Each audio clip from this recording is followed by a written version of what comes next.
The benefit of the economic crisis.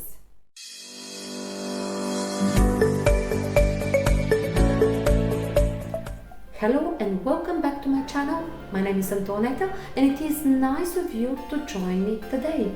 In this video post, I will be discussing the various ways that the world has stayed afloat during the economic situations of the world. The Great Depression leads to unemployment, business closures, poverty, debt and overall economic hardship. Although the Great Depression ended years ago, there are still several after effects and instances where similar crises in the economy are noted. Within the last year, many of the signs that were predominant in the Great Depressions began to surface. However, even with the fear of another economic meltdown, things still seem to be kept afloat.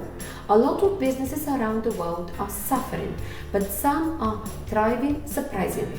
One of those sectors that have strangely done well for itself is the real estate market. The real estate market around the world, especially in the USA, have risen significantly even with the strain on the economy.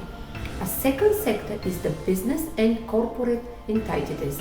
Many companies around the world have shockingly been able to keep operating. The expectation that the poor economic situation will present a financial challenge to businesses, big, medium and small, has shockingly been dismissed.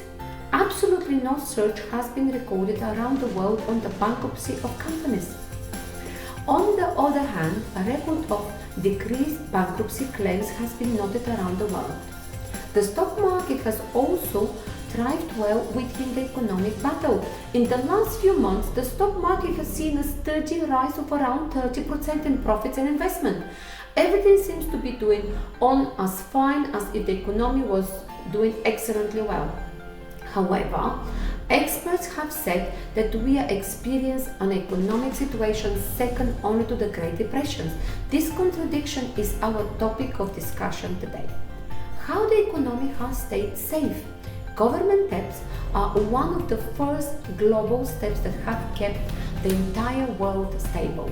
Experts all over the world have said that the world economy would have experienced a huge crash if this step had not been implemented. So what are governments around the world doing? They are simply borrowing from the World Bank to care for their citizens. On record, over $16 trillion have been borrowed by various countries. These loans which governments take are shared out in forms of loans against the ministries and financial bodies. In turn, these bodies reach out to businesses and individuals who can then take loans to boost their businesses, employ workers and expand their production. These loans also directly reach citizens throughout credit card loans. In a single year alone, the United States has seen an alarming increase in credit card debts. To meet up with the economy, these loans are regularly given and taken out. Another loaning facilities enjoyed by citizens is a mortgage. Again, in the United States alone, mortgage loans amount to billions of dollars which have been taken out by about 47% of adults in the country. This just means that everyone is in debt, and although for now this has been absolutely effective in keeping the countries afloat, a time will come when payment will have to be made. This means that all these that have been able to solve great issues will need to be paid back at some point in the time. Someday, countries and their citizens around the world will need to pay back their loans, which has accumulated in less than 6 months. For the government, this will come in the form of taxes and other fines. The question is, will these countries be able to pay back and remain afloat, or will the countries continue to drown themselves in debt? Central banks around the world have also played a part in keeping the global economy afloat. Although the process is slightly complicated, the result is that trillions of dollars around the world have been printed to help mitigate the failing economy. According to the Federal Reserve's guidance, this decision, if not implemented, would have seen a massive economic fall around the world. This expected fallout was already in progress and would have been imminent in a year or slightly longer. The economic fall of 2008, which happened between 2 weeks, actually began falling slowly and steadily 2 years back. The final reason why stocks and many other economic industries have survived is because of 5 big and thriving public companies. In my previous video post, Sell or Hold in the New Stock Rise, I spoke on the rise and certain 5 companies now that they have impacted the stock market. The economic market has been pushed greatly by these 5 companies: Google, Amazon, Microsoft, Apple and Facebook. These companies have succeeded in driving and holding up 20% of the stock market. They are also part of the companies that they have benefited and grown during the last few months. Amazon, for one, saw 70% rise in profits. Apple experienced 4% growth. Microsoft, Facebook and Google also experienced great growth. Although these companies are largely controlling the market, it is still not enough to say that the economy had held tight. Smaller scale businesses have taken a huge toll during this time, and one could clearly see that there are more small scale businesses in the USA and that they are larger companies. So the success of the stock market does not quantify that the overall economy is succeeding. However, these 5 are not the only companies that have a major hold on the stock market and the economy in general. Companies like Goldman Sachs, Wells Fargo, Vanguard, BlackRock, JP Morgan, UBS and a lot more all have a substantial hold on the market. A company like BlackRock holds over 7 trillion in assets, including shares and investments made on them by average citizens who have a strong hold on the stock market also.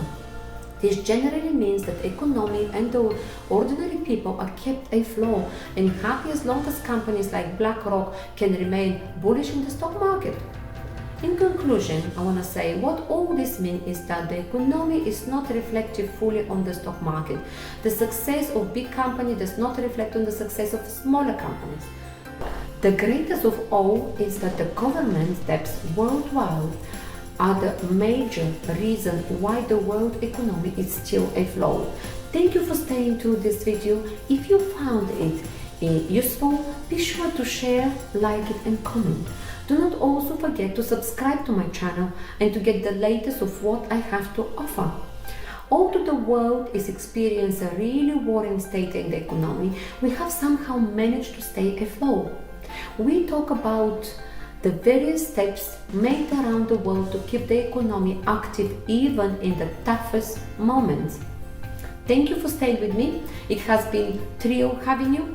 If you like this post, then be sure to subscribe to my channel and also have a vast collection of other useful posts.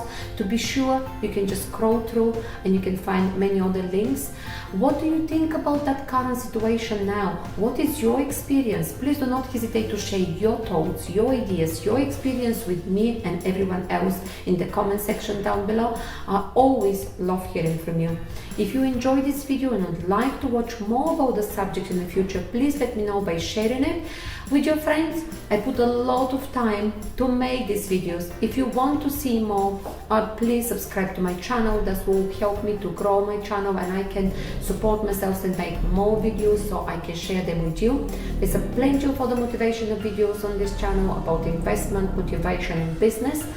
And I'd like to say thank you very much for watching and being with me. Till next time, stay green and motivated.